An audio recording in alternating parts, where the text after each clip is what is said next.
Muling gumawa ng kasaysayan si Alex Ayala bilang unang Pinay na makasungkit ng WTA title nang magkampiyon siya sa Mubadala DC Open. Magbabalita si Brian Castillo. Di magkamayaw ang kasiyahan sa watch party na ito sa Pasig.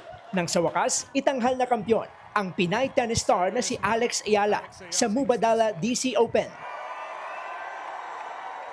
Tinalo ng ating pambato ang world number 3 na si Jessica Pegula. Hating gabi kanina nang ituloy ang second set ng finals match na unang sinuspinde dahil sa malakas na ulan. Kaya ang mga nanonood, tensyonado lalo't panalo si Pegula sa unang set. Pero bumawi naman si Ayala sa pangalawa.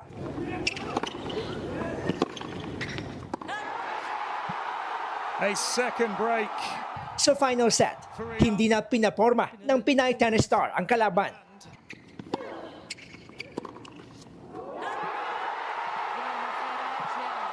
It's Ayala's magical moment. Natapos ang laro sa score na 6-0. She has dreamt of. Ang saya sa tennis center sa Washington DC, abot hanggang sa Pinas. Oh, congratulations, bonggang-bongga ka, girl. Para ngayon, lahat ng mga Pinoy mahilig sa tennis right now, aside sa boxing and pageantry. Labis naman ang pasasalamat ni Alex sa Pinoy fans. Thank you to all my supporters, especially the Filipino community here in DC and back home and wherever you are in the world. I really, guys, I feel all the love. Maraming salamat, mga kababayan. Maraming salamat.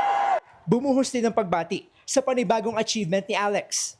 Sabi ni Pangulong Bongbong Marcos, magsisilbi raw inspirasyon si Alex para sa kabataang Pinoy na abutin ang kanilang pangarap. Kasama raw ni Alex ang sambayan ng Pilipino sa pagdiriwang. Sabi naman ni pambansang kamao Manny Pacquiao, ipinakita ni Alex ang pusong Pinoy matapos na manalo kahit nabigo sa unang set. Ang kaibigan naman ni Alex na si EJ Obiena, kumpiyansa na raw talagang mananalo ang Pinay tennis star. Binati rin si Alex ni Spanish tennis legend Rafael Nadal. Well-deserved daw ang trophy ni Alex dahil sa hard work nito.